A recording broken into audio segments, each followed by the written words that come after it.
discovery of the Dead Sea Scrolls were medieval. When we're talking about the Hebrew Bible, that is the Old Testament for Christians, we're talking about the Aleppo Codex. It was found in Syria and dates from around 980 or so AD.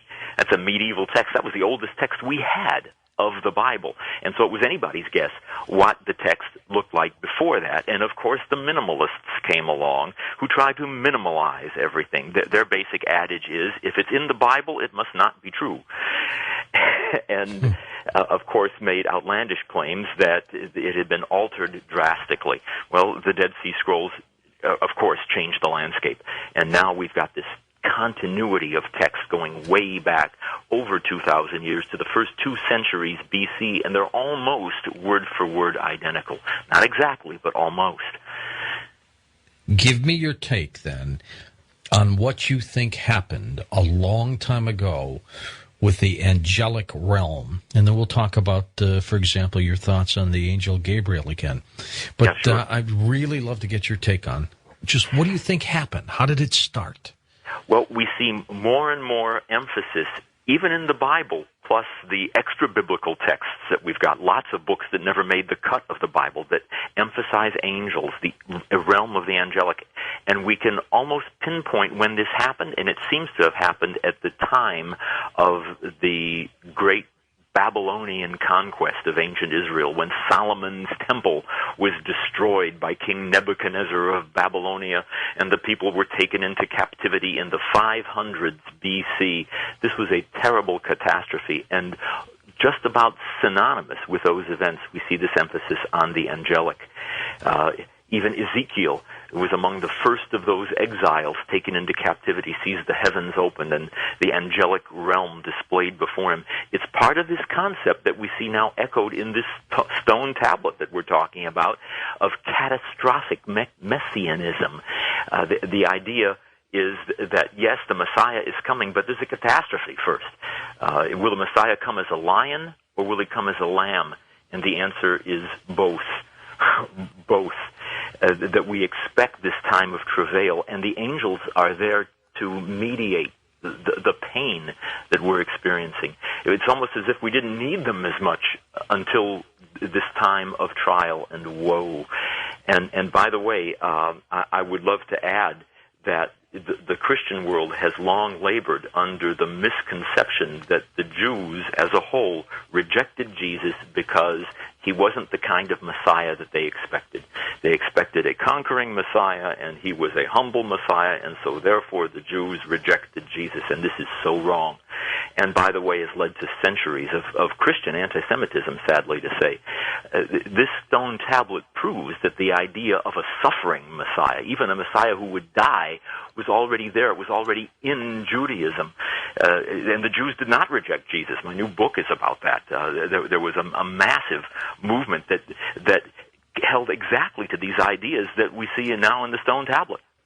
The Sanhedrin might have, but the rest of them probably did not. Well said, George. When we're talking about the rejection of Jesus, we're talking about a small elite group, the Sanhedrin, dominated by the priestly circles, the Sadducee sect that a lot of people have read about in the New Testament. Yeah, they were Jesus' natural enemies and antagonists, but guess what? The majority of the Jews of that day, including the Pharisee party, also saw them as antagonists. They hated this rich, fat cat elite. They were on Jesus' side.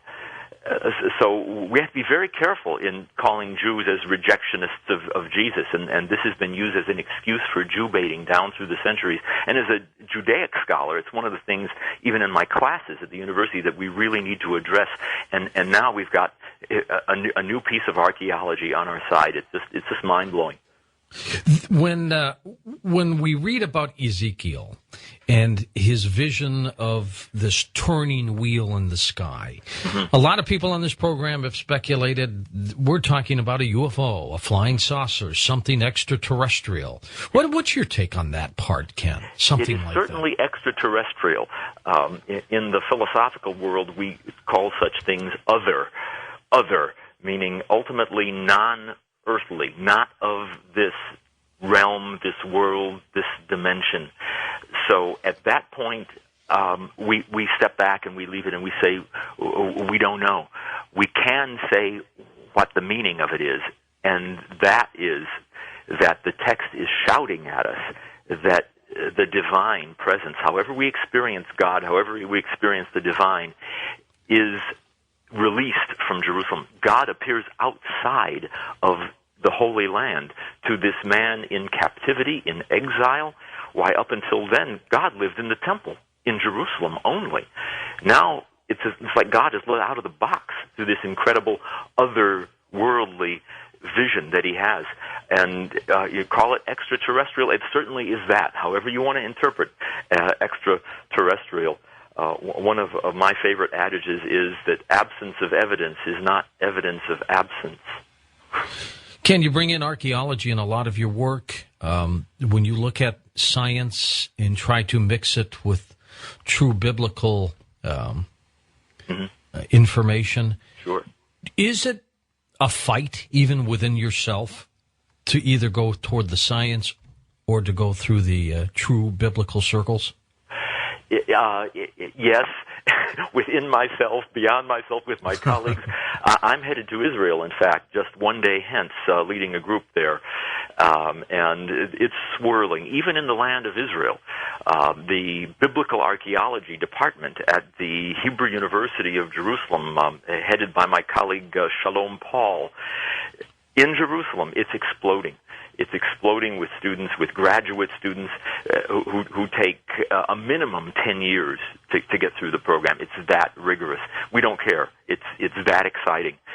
It's a swirling controversy, and yeah, sure, inside myself also, because on the one hand, I'm always searching for meaning, for something that will enhance, lift us out and beyond ourselves, even on a mystical level, and that's well and good. On the other hand, and by the way, I'm also a student of Kabbalah, and there's a bit of mysticism in this tablet too I'd like to tell you about. But on the other hand, we have to be responsible, and in the academic world and as a Judaic scholar, everything has to be tempered with what we can show, what we can prove, what we can substantiate, and that's a science even when it comes to texts. Do you question yourself in terms of what are we doing here? Why are we here? What's our mission? Oh, yeah. And it's a balancing act in the classroom as well, because we're not out to endorse religion or theism or anything like that. We're just to teach about faith and religion and Judaism, etc., Christianity, teach about them in a dispassionate way, in an objective way, as much as possible. And yet the very nature of this stuff, it does its work for us. We don't have to endorse anything. The very fact that we're studying this material tends to pull people beyond themselves. Even as we talked about this vision of Ezekiel, whether it was, certainly it was an extraterrestrial presence of some kind, it was a UFO or simply the divine. You can't study a text like this without being pulled out of yourself. And I've seen transformative experiences taking place even among my own students in our classrooms. Even the Vatican said a month ago, they said belief in extraterrestrial life does not negate or harm one's belief system in God. And it was pretty dramatic for them to come out and say that, Ken. Absolutely. Sure. And a lot of people criticize the Vatican, and there are umpteen theories about the Vatican conspiring to suppress this or that. I'm kind of defensive of the Vatican. The Vatican has sponsored a lot of very good science and a lot of very good archaeology, and has really been pretty open. So yeah, just let's find out what we can about this incredible universe that we inhabit. And God has nothing to be afraid of. Why should we? Like these tablets, or this tablet here was with the collector. Yeah. Do you think the Ark of the Covenant may be in somebody's basement somewhere that he's got hidden away, or the Holy Grail? Well, I'm writing a novel about that now. Oh, that's good stuff for novels. Sure is. And any number of places where the Ark of the Covenant might have ended up, from directly underneath the Temple Mount and the Dome of the Rock, as one of my colleagues thinks,